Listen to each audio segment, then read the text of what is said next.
হরে কৃষ্ণ, রাধে রাধে, গৌর হরি হরি বল। আজকে আমরা জানব রাধা কথার অর্থ কী, রাধা ও কৃষ্ণের সম্পর্কই বা কী, রাধাকে কৃষ্ণের মামিও বলা হয়, এর অর্থই বা কী। চলুন জেনে নেওয়া যাক। হরে কৃষ্ণ। শ্রী চৈতন্য চরিতামৃতে বলা হয়েছে, কৃষ্ণ বাঞ্ছা পূর্তি হেতু করে আরাধনে, অতএব রাধিকা নাম পুরাণে ব্যাখ্যানে।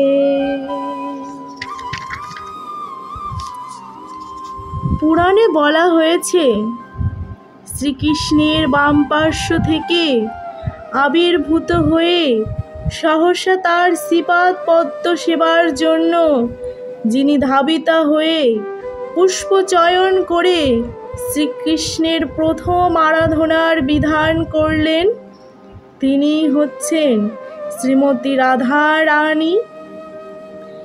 শ্রীমতী রাধারানী সম্বন্ধে শ্রী চৈতন্য চরিতামৃতে শ্রীকৃষ্ণদাস কবিরাজ গোস্বামী লিখেছেন,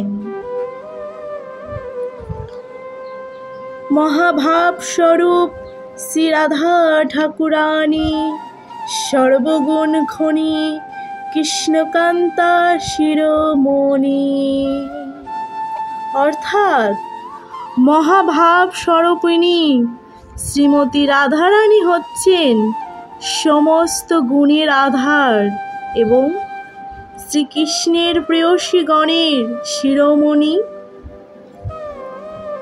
গোলকে শ্রীকৃষ্ণ শ্রী রাধা নিত্যকান্ত ও কান্তারূপে বিরাজমান, সেই কথা শ্রী ব্রহ্ম সংহিতায় 5:37 শ্লোকে বর্ণনা করেছেন।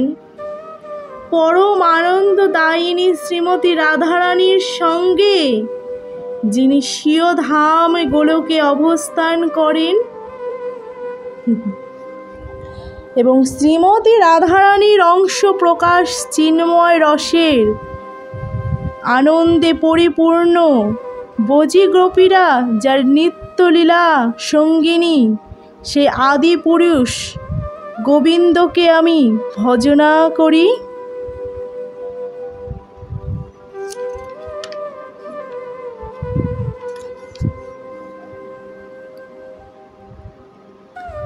ভগবানের ভক্ত পার্ষদগণ কত সুন্দরভাবেই শ্রী শ্রী রাধাকৃষ্ণের কথা উল্লেখ করেছেন, কিন্তু জড়বর্তী সম্পূর্ণ মানুষেরা সেই সব সুন্দর সরল কথাগুলি জেনেও সাতকাণ্ড রামায়ণ পড়ে সীতা রামের মাসি বলে চিন্তা করতে থাকেন। জটিল আর কুটিল মানসিকতা সম্পূর্ণ লোকেরাই রাধারানীকে কৃষ্ণের মামি বলে ব্যাখ্যা করতে পারেন, কারণ আপন লাম্পট্য ভাবধারা দিয়ে ভগবানের চরিত্র ব্যাখ্যা করে তারা আমোদ পেতে খুবই আগ্রহী। স্বরগোস্বামীর গ্রন্থ অধ্যয়ন করলে তারা কখনো অনর্থক কথাগুলি বলতে পারেন না। শ্রী রাধারানী হচ্ছেন কৃষ্ণপ্রিয়া আর শ্রীকৃষ্ণ হচ্ছেন রাধানাথ।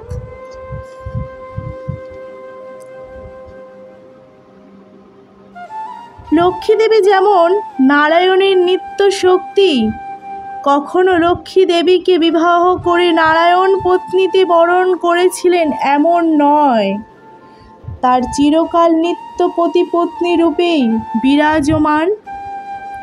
তেমনি গোলকে শ্রী রাধারানী ও শ্রীকৃষ্ণ নিত্য দম্পতি রূপে বিরাজমান, কিন্তু ভৌম ব্রজলীলায় রাধারানীর সঙ্গে অভিমন্যু বা আয়ান ঘোষের যে বিবাহ অনুষ্ঠানের আয়োজন হয়েছিল, তা বিশেষ লীলারস আস্বাদন করার জন্য ভগবানের যোগমায়া শক্তির অঘটন ঘটন পটীয়সী ব্যবস্থা মাত্র। ভগবান শ্রী হরিকে দর্শনের জন্য অভিমন্যু পূর্ব জীবনে কঠোর তপস্যায় ব্রতী হয়েছিলেন। তার তপস্যায় সন্তুষ্ট হয়ে ভগবান শ্রীহরি তাকে দর্শন দিয়েছিলেন এবং প্রশ্ন করেছিলেন, তুমি কি বর চাও বলো। তখন তপস্বী বলেছিলেন, হে ভগবান, আপনি আমাকে কি দিতে পারেন। তখন ভগবান শ্রীহরি বলছেন, তুমি যা চাইবে তাই দেব। শ্রীহরির এই বাক্যের সততাকে পরীক্ষা করার জন্য তপস্বী বলেছিলেন, আমি চাই লক্ষ্মী দেবীকে পত্নী রূপে লাভ করতে। তপস্বীর এইরকম অদ্ভুত বর শুনে পরমেশ্বর শ্রীহরি বলেছিলেন, হে তপস্বী, তুমি যখন দাপরে জটিলার পুত্ররূপে জন্মগ্রহণ করবে তখন তোমার বাসনা পূর্ণ হবে, কিন্তু কখনো তুমি লক্ষ্মীকে স্পর্শ করতে পারবে না। এই বলে শ্রীহরি অদৃশ্য হলেন। পরবর্তীকালে সেই তপস্বী জটিলা দেবীর পুত্ররূপে জন্মগ্রহণ করলেন, কিন্তু বিবাহ লগ্নে তার বুদ্ধি ভ্রম হয়। তিনি দর্শকের মতোই বসে থাকেন। রাধারানী শ্রীকৃষ্ণের কাছে বহু মিনতি করেছিলেন যাতে শ্রীকৃষ্ণ ছাড়া তার বরণমালা কেউ যেন গ্রহণ না করে। ঘটনাক্ষেত্রে শ্রীকৃষ্ণই বিবাহ বেদিতে রাধারানীর মালা গ্রহণ করেছিলেন, কিন্তু উপস্থিত জনতার কাছে শ্রীকৃষ্ণ অভিমন্যু রূপেই প্রতিভাত হন।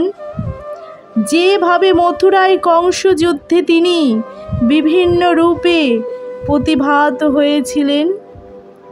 শ্রীকৃষ্ণ কাউকেই বিরক্ত করতে চাননি, কিন্তু লীলার খাতিরে পূর্বে রাধারানীর অভিশপ্ত হয়েছিলেন যে শতবর্ষ তাকে কৃষ্ণ বিরহে থাকতে হবে।